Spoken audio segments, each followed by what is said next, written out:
Welcome to another Q&A with Jillian, where you ask questions and I answer them. So the first question is a big question when people come to the whole world of reincarnation. If reincarnation is real, why don't we remember our past lives? And really the question is, why are we designed to forget our past lives? Well, can you imagine if you remembered every single past life you ever had? Now, I'm sure you know that this life has been pretty challenging. And think about it. This is an era when we have electricity and running water and, bad people theoretically go to jail.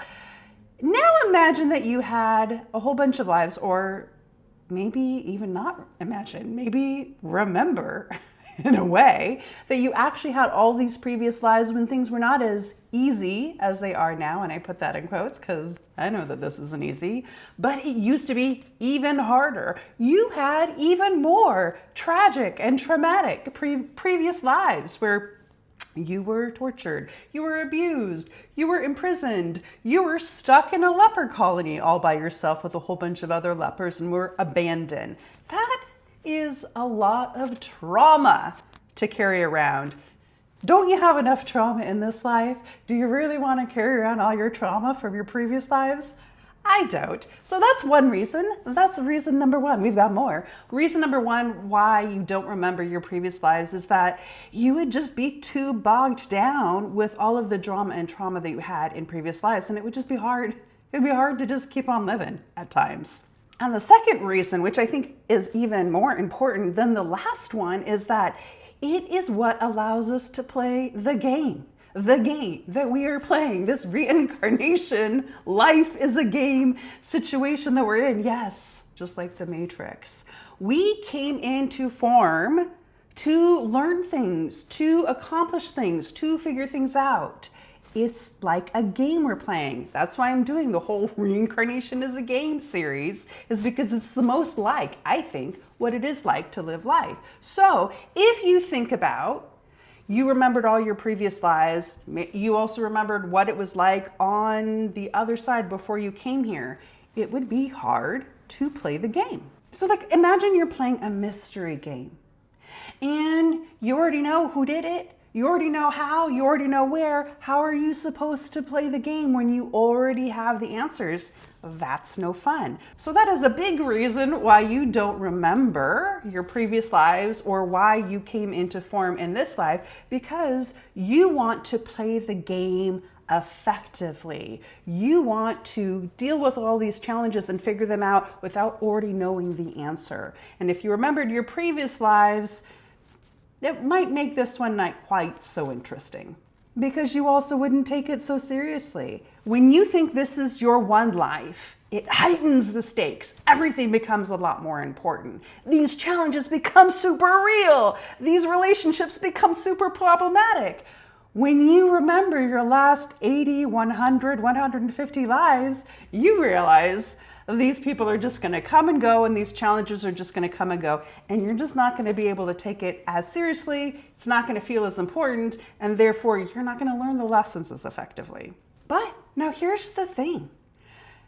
You kind of do remember in a way. You aren't starting from scratch. You're not starting from nothing. And while you don't remember your past lives, like you remembered what happened last week, last month, or in your childhood, you do have memories or senses that carry forward from those previous lives. Now, what is that? What is that? One is fears. That's a huge one. A huge one is your fears often are from previous lives. You didn't let those go because you wanted to remember, oh, I died because I got bit by a snake. I want to remember that in previous lives so that I stay away from snakes, or I stay away from the edge of buildings and cliffs, or I stay away from water because I drowned. Whatever that is, you're keeping those memories with you so that you are a little bit safer in this round of the game.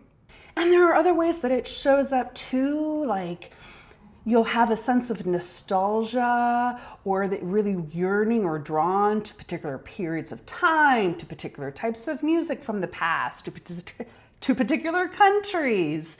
There are things that still kind of echo in your soul that you remember, not necessarily, like I said, as clearly as you remember your high school math teacher, if you remember him or her clearly, but you do remember on a lower soul level or a higher soul level or an emotional level, these parts of you from the past that are still with you. Also, parts of you from the past that are still with you are your skills and your talents. You may realize that you have special abilities or parts of yourself that don't match up to what you learned in this life. Maybe you were particularly gifted or talented with music or with communication or with writing. That was for me, like I was doing great writing as like a first grade, second grade kid, even though that wasn't anything I had any like official training in as an infant. So these things do carry forward with you. You don't lose your gifts, your talents, your strengths that you accumulate from previous lives. You just don't remember the stories around them. And your body also remembers. Your previous lives are still in your energy field, particularly the traumas. Yes, I know we keep carrying, as if we don't have enough traumas in this life. We're still carrying around the traumas from previous lives, which is a whole thing that we need to work on healing. But in any case, those traumas do stay in your energy field. So you might end up in this life with particular health conditions or particular body situations that reflect back to a previous life. For example, a lot of people have birthmarks from where they were wounded or killed in previous lives.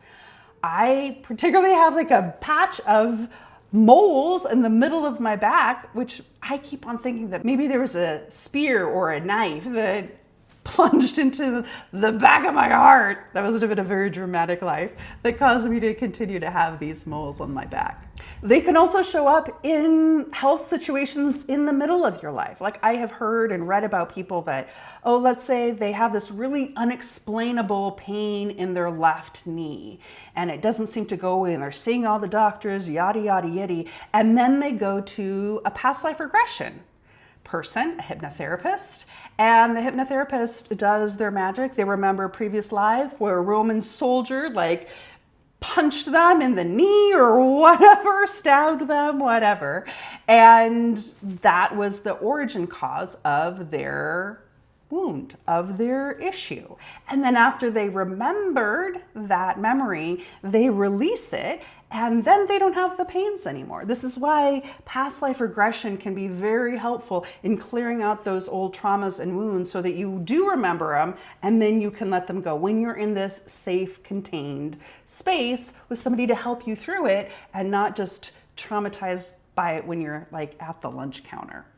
So that's an excellent point. So even though you don't throughout your day-to-day life necessarily remember your past lives, though some of you do, I know some of you do, but you might not remember them day to day. You do have access to them. You have access to them. Sometimes they'll come up in dreams. That has happened to me many times. Sometimes that'll come to you when you're doing meditation, right? Deep meditation, it might come at you.